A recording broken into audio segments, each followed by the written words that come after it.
എന്തിനാ ഖബറിൻ്റെ പുറത്തൊരു ഇല കുത്തിവെക്കണത്? ഖബറൊന്നും നിങ്ങൾ കരുതിയ ഖബറല്ല.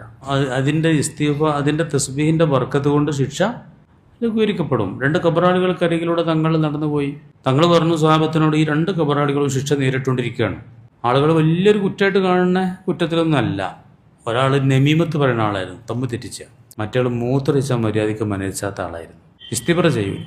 ഒരാൾ നമീമത്താണ്, തമ്മ് തെറ്റിച്ച പറഞ്ഞിട്ട് നല്ലോണം നടക്കണ്ട പണിയൊക്കെ. കാര്യമായിട്ട് പേരൻ്റെ ഉള്ളിലാണ് നടക്കുക. നമീമത്ത് ആളുകൾ ഇളച്ചി മൂത്തിച്ച് നാത്തൂനും അമ്മായിമൊക്കെ പാടെ കൂടിയിട്ട് നമീമത്തിൻ്റെ ഒരു കൊട്ടേക്കാരൻ ചില പേരൊക്കെ. മറ്റേ മൂത്രമൊഴിച്ചിട്ട് ഇസ്തിബ്ര ചെയ്യാത്ത ആളാണ്. ഇസ്തിബ്ര ചെയ്യണം മൂത്രമൊഴിച്ചിട്ടുണ്ടെങ്കിൽ. ഇസ്തിബ്ര ചെയ്യാനാണെങ്കിൽ മൂത്രമൊഴിച്ചിട്ട് നീച്ചാണ് മനസ്സിൽ നീച്ച് പിന്നെ 1-2 തുള്ളി തുണിക്കൊന്നാണൊരു അവസ്ഥ ഉണ്ടാവരുത്. ഇനി ഇസ്തിബ്ര ചെയ്താണ്. ഇസ്തിബ്ര എന്താണ് എന്നൊക്കെ പറഞ്ഞിട്ട് നല്ലോണം കൂറ്റനക്കിയിട്ട് പിന്നെ അങ്ങനെ കിതാലൊക്കെ പറഞ്ഞിട്ട് ആ മലദ്വാരത്തിൻ്റെ താഴെ ഒരു നരമ്പുണ്ടാവുമല്ലോ, മൂത്രം വരുന്നതാണ്.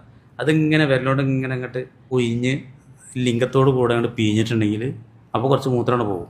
പിന്നെ വരൂല എന്നാണ് തോന്നണം. വരൂല എന്നിങ്ങനെ എക്കച്ചക്കിൽ നിന്നാൽ പിന്നെ വരും എന്നാണ് ഈ യൂറോളജിസ്റ്റുകളൊക്കെ പറയുന്നത്. നമുക്ക് ഈ ശിക്ഷയൊക്കെ ഇങ്ങനെ കേൾക്കുമ്പോൾ അതിനെ പറ്റി വസ്വാസായിട്ട് ഡോക്ടർമാരോടൊക്കെ ചോദിച്ചിട്ട് ഞാൻ എന്നോട് കോഴിക്കോടത്തെ ഏറ്റവും വലിയ യൂറോളജിസ്റ്റ് ഉണ്ടായിന് റോയിച്ചാലി.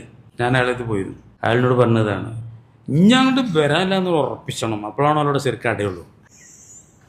എനിക്ക് ചിത്രമൊക്കെ വരച്ച് കാണിച്ചു തന്നു. ഇനിയൊരു തുള്ളി ഇങ്ങോട്ട് വരൂലെന്ന് അസമമാണെന്ന്, എന്നാൽ പിന്നെ വരൂലെന്ന് തോന്നിയാൽ തന്നെ അവിടെ ശരിക്കും അടയില്ല എന്നാണ്. ഓട്ടോമാറ്റിക് ആണ്. അപ്പോൾ എനിക്ക് ചിത്രമൊക്കെ വരച്ച് കാണിച്ചു തന്നു. ശരിക്ക് നമ്മളെ മട്ടം പോലെ മൂത്രമൊക്കെയുള്ള കക്കൂസുകൾ തയ്യാറാക്കാത്തതാണ് അതിൻ്റെ മെയിൻ കാരണം. ശരിക്കുള്ള കക്കൂസുകൾ അറേബ്യൻ രാജ്യത്തുള്ളതാണ് മുസ്ലിങ്ങൾക്ക് പറ്റുള്ളൂ. ഇപ്പോൾ അങ്ങനെ ചെയ്യുന്നുണ്ട് പള്ളികളിലൊക്കെ. ശരിക്കുള്ള കക്കൂസിൻ്റെ മേർക്ക് ഡോറൊക്കെ അവിടെ ഒരു ഉക്കോ ഒരു അയല് വേണതിൽ ഈ ഫാൻ്റെ കൂടെ കഴിച്ച് വെച്ചുകൊണ്ട് ഇരുന്ന് ശരിക്കും മൂത്രമൊഴിച്ച് നീച്ചട്ടെ. ഫാൻ്റൊക്കെ ഭയങ്കര ടൈറ്റുള്ള ഫാൻ്റെ കയറും.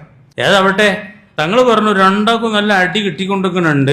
എന്നിട്ടൊരു മട്ടൽ ഈത്തവനെ മടൽ ഇങ്ങോട്ട് കീറിയിട്ട് 2 കബറിലും കുത്തി വെച്ചിട്ട് തങ്ങൾ പറയാണ്, അവർക്ക് 2 പേർക്കും ശിക്ഷ ലഘൂകരിക്കപ്പെട്ടേക്കും. മാലം യൈബസ, ഇത് 2 ഉണങ്ങാത്ത കാലത്തോളം. അപ്പൊ ഈ തസ്ബീഹ് ഈ കല്ലിനും ഒക്കെ ഉണ്ട് എന്നല്ല പറഞ്ഞു. അപ്പൊ ആ കബറിനെ തസ്ബീഹ് ചെല്ലണല്ലേ, പിന്നെ എന്തിനാ പിന്നെ ഒരു മരം കുത്തിയേക്കണം എന്നുള്ളതാണ് ഞാൻ ചോദിക്കുന്നത്. ഒക്കെ തസ്ബീഹിലുണ്ടല്ലോ, കല്ല് കബർ സംസാരിക്കണമെന്നൊക്കെ പറഞ്ഞില്ലേ, പിന്നെ എന്തിനാണ് ഒരു പച്ച ജീവുള്ളതിന്റെ തസ്ബീഹിനുള്ള ഒരു ശക്തിയുള്ളൂ.